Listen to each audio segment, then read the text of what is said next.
Halo, Assalamualaikum warahmatullahi wabarakatuh. Kali ini aku akan share tentang e-course dari salah satu konten kreator yaitu bernama Samuel Chris. Jadi Samuel Chris ini adalah salah satu konten kreator yang aku sendiri itu taunya dari TikTok. Dan Samuel Chris ini di TikTok itu sudah mempunyai 2,7 juta followers dan juga sekitar 100 juta likes dari akunnya. Nah, yang aku tahu Samuel Chris sumber pembicara di e-course ini itu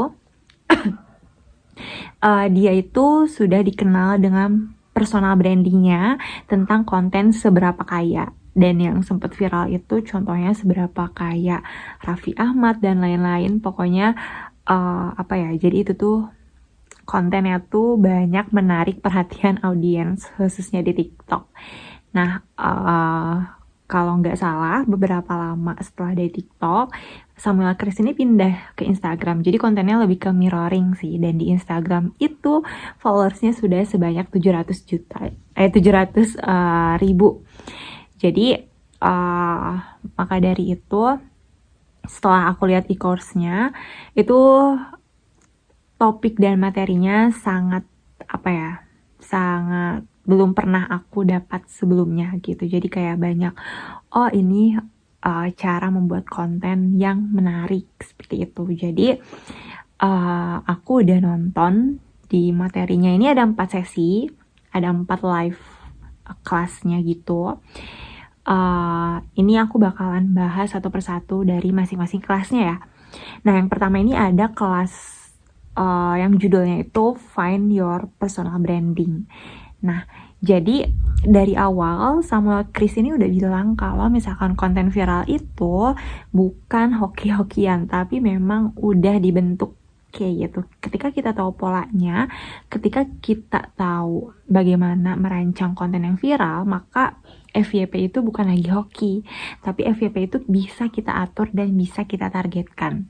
Asal kita tahu nih yang pertama, personal branding kita itu mau dikenal sebagai apa loh oleh audiens kita kayak gitu. Dan personal branding yang akan kita bangun itu ada 4 step.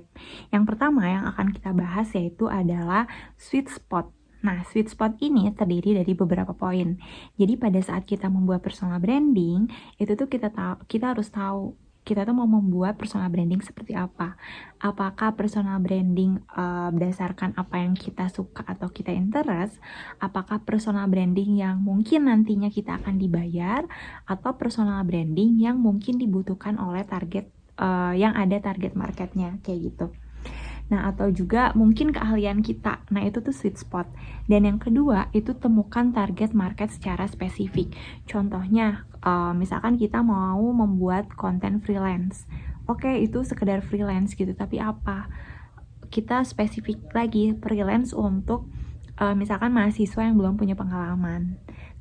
Spesifik lagi, ini khusus aplikasi-aplikasi freelance untuk mahasiswa yang belum berpengalaman kayak gitu. Nah, jadi tujuan dari temukan konten secara spesifik ini kan konten tuh sangat luas. Kalau misalkan kita nggak bikin secara spesifik, itu nanti kita bingung kita mau dikenal seperti apa, kayak gitu. Nah, yang ketiga ini ada temukan ide konten. Ini aku baca judul-judulnya aja ya. Cara menemukan ide konten itu yang pertama, kamu bisa searching 5 akun yang sesuai dengan niche atau target market kamu. Kayak gitu. Setelah searching, kamu bisa amati, tiru, modifikasi konten-konten yang serupa. Nah, sekarang juga zamannya udah canggih ya. Kalian tuh bisa cari referensi-referensi dari AI. Walaupun agak kaku, itu harus dikembangin sama ide-ide kreatif dari diri sendiri. Pakai AI, pakai Google Analytics, pakai TikTok kreatif dan lain-lain. Itu banyak banget konten-konten yang lagi tren. Kita tinggal kembangin aja kayak gitu berdasarkan target niche audiens kita ingin dikenal seperti apa kayak gitu. Nah, tadi ATM udah, terus juga bikin video yang relate. Kalau misalkan tentang freelance ya tentang freelance kita coba kayak gitu. Atau mungkin testing pertama bisa buat konten yang pro kontra tentang suatu kejadian gitu. Misalkan lagi tren kejadian apa. Kamu bisa mancing tuh emosi audiens dengan pro kontra menurut pendapat kamu bisa jadiin konten. Nah, kayak gitu. Dan yang terakhir ini ada TOT. Aku nggak tahu bacanya apa. Ini ada text, operate, test, dan exit. Jadi tes itu yang pertama kita tuh coba satu konten dulu nih, works atau enggak, yang sesuai dengan audiens kita ingin dikenal sebagai apa. Nah terus yang kedua ada operate. Kita lakukan eksekusi rancangan-rancangan video yang sudah kita buat. Setelah itu kita tes lagi. Yang sebelumnya dibuat kita evaluasi dulu nih, yang kurangnya apa, kita tes lagi dengan video yang sudah kita evaluasi kayak gitu. Dan ketika itu berulang, exit gitu, kita bisa move ke bentuk video yang lain. Dan itu dilakukan secara rutin, TOTI, sampai nemu konten yang memang viral yang membuat followers kita itu bertambah. Nah, itu live class yang pertama dari Find Your Personal Branding. Nah, yang kedua, dalam membuat konten tentu kita sangat butuh script. Nah, script ini tuh, apalagi video ya, kita tuh nggak bisa asal-asalan gitu. Ada tekniknya ya, sekali lagi viral itu bukan karena hoki, tapi viral itu memang sudah kita tahu strukturnya seperti apa. Nah, yang kedua ini menarik. Ini ada how to write a killer script kayak gitu. Dimana strukturnya ini ada hook, foreshadow, transition, storytelling, dan closing. Nah, hook itu harus dibuat semenarik mungkin. Kita harus membuat strong hook. Dimana karena karakter orang-orang TikTok ini biasanya kalau nggak menarik mereka langsung scroll gitu. Jadi gimana caranya video kita tuh nggak di scroll, nggak di skip sama mereka. Nah, 3-5 detik pertama ini menentukan. Jadi jangan banyak basa-basi. Langsung aja, misalkan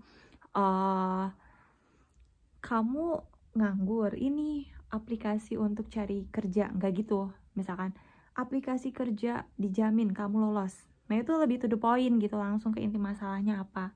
Nah yang kedua, foreshadow ini tuh kalimat yang meyakinkan kalau kamu harus nonton video ini. Biasanya munculnya setelah hook kayak gitu, misalkan tonton video ini sampai akhir atau apapun. Nah yang ketiga ada transition. Biasanya transition ini tuh dalam bentuk apa ya, ini tuh jeda untuk ke inti video gitu. Jadi kayak ada sedikit klip topik apa nih yang akan kita bahas kayak gitu. Nah storytelling ini dibagi lagi jadi 3. Ada secara setupnya seperti apa, klimaksnya seperti apa, dan emosi yang dimainkan. Nah setup itu kita harus bikin nih kerangka cerita storytelling yang akan kita buat.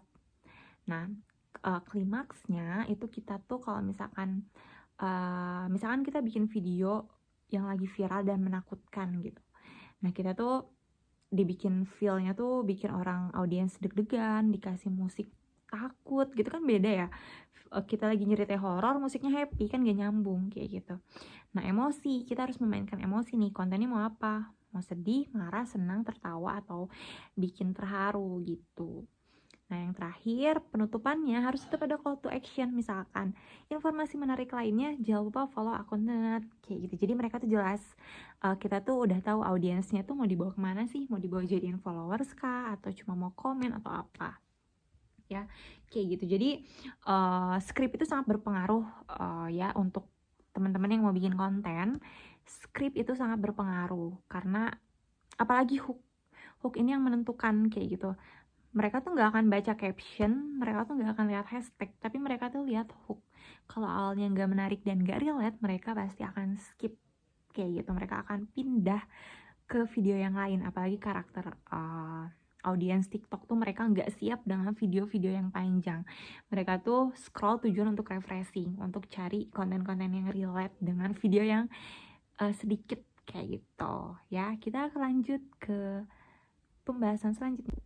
Nah, ketika personal branding udah ditentukan, terus juga kita udah tahu bagaimana membuat script yang menarik. Nah, selanjutnya itu adalah caranya kita nge-scale up nih konten yang kita buat kayak gitu.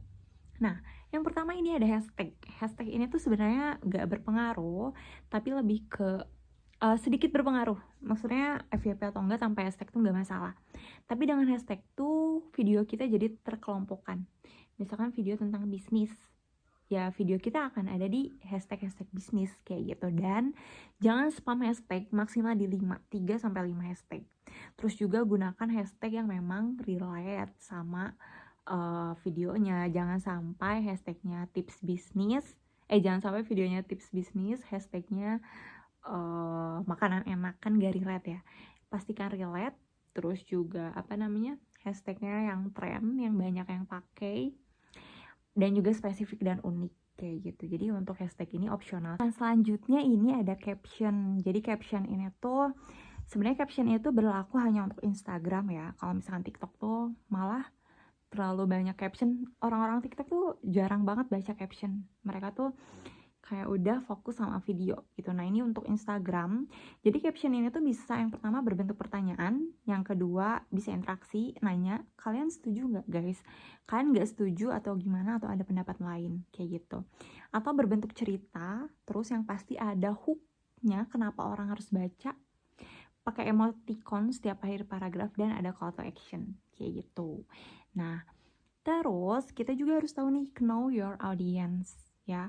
Jadi pada saat kita ngonten atau bikin konten itu tuh kita tahu audiens kita tuh usianya berapa, domisilinya di mana, geografisnya seperti apa, laki-laki atau perempuan, karakter mereka seperti apa, kebiasaan mereka seperti apa. Kita tuh harus tahu karena itu memudahkan kita dalam membuat konten. Misalkan audiens kita tuh targetnya adalah Gen Z, otomatis ya udah pakai bahasa yang ringan, atau mungkin orang Jakarta pakai lu gua misalkan atau apa, menyesuaikan lah bahasa tongkrongan dan lain-lain. Nah, yang terakhir itu ada teknik vokal. Pada saat kita membuat video, dari mulai intonasi, artikulasi, body language, dan pemilihan kalimat itu harus tepat kayak gitu. Jadi harus to the point, jangan terlalu keras, jangan terlalu berisik. Nah, makanya sebetulnya dalam membuat konten ini, kualitas audio itu harus lebih baik dari video sebenarnya, karena mereka tuh akan fokus dengan audionya dibanding video kayak gitu. Dan juga ada teknik pengambilan video, ada lighting yang cukup. Kayak ini sebenarnya kurang ya, tapi pokoknya harus well prepare kayak gitu. Dan yang pasti itu kalian harus coba kayak gitu. Jadi buat teman-teman itu sih beberapa, sisanya masih panjang banget, beberapa pembelajaran yang insightful banget dari Samuel Chris. Yang ini tuh pasti bakal super work banget kalau misalkan kita lakuin secara konsisten, dan kita evaluasi terus nih apa konten yang kurang dan apa konten yang mungkin kita bisa kembangkan selanjutnya. Ya, jadi buat teman-teman yang tertarik buat konten, bisa dipakai nih tips-tips yang aku kasih. Karena ini cukup mudah ya, asal kita konsisten dan mau belajar. Ya, jadi terima kasih semuanya. Terima kasih yang udah menonton. Assalamualaikum warahmatullahi wabarakatuh.